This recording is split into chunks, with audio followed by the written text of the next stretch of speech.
parties in the House of Commons to reach consensus and make progress together. This is what working together constructively is all about. Trudeau and Trump discuss trade, security issues in post-election phone call. Prime Minister Justin Trudeau congratulated U.S. President-elect Donald Trump on winning a second term during a phone call between the two on Wednesday evening. Before we proceed, please subscribe to the channel to get the latest political news as they unfold. The two leaders discussed the enduring and successful partnership between Canada and the United States, as well as trade and security issues, according to an official readout from the Prime Minister's office.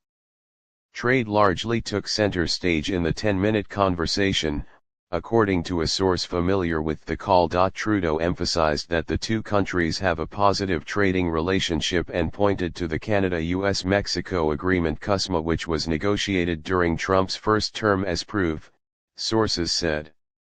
Trump asked the Prime Minister about the tariffs Canada has imposed on Chinese-made electric vehicles, steel, and aluminum, the source said.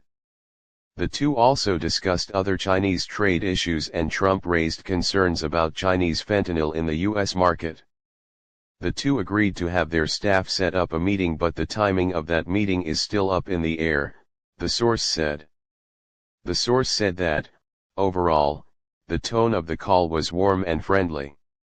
The source said that Trudeau told Trump how his father had been defeated in an election before winning one shortly after, an anecdote to which Trump responded positively. Trudeau released a statement earlier Wednesday congratulating Trump on winning back the U.S. presidency. Canada and the U.S. have the world's most successful partnership. We are neighbors and friends, united by a shared history, common values, and steadfast ties between our peoples. We are also each other's largest trade partners and our economies are deeply intertwined, Trudeau said. We look forward to working with President-elect Trump and his administration, including on issues such as trade, investment, and continental peace and security, he said.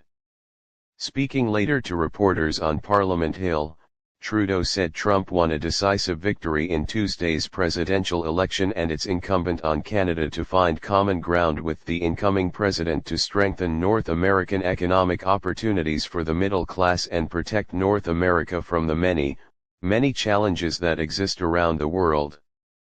Trudeau was the first world leader to speak to President Joe Biden after he won back in 2020.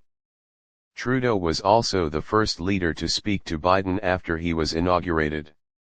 Trudeau wasn't the first to get the Trump on the line Wednesday. Chinese President Xi Jinping reportedly spoke to Trump earlier in the day.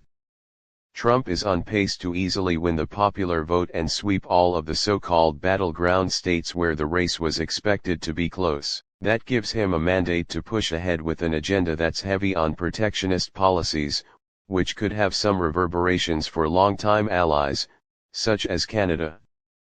Trump has promised to slap tariffs on all imports, which experts have said would shave billions of dollars off Canada's GDP.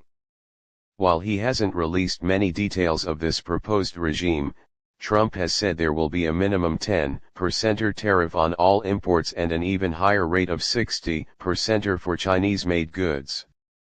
He has said slapping a punitive tax on foreign goods will make products from abroad less competitive and spur domestic manufacturing. He's also floated using tariffs as a cudgel to extract trade and other concessions out of countries he's accused of ripping off the U.S. In the closing days of his presidential campaign, Trump even suggested he'd raise tariffs so high that the U.S. could begin dismantling its income tax system, although some researchers have said that sort of swap would likely leave a huge hole in the budget and be painful for consumers who would be forced to pay much more for some goods. Kelly Craft, Trump's former ambassador to Canada, has said the country should prepare for what could be a more antagonistic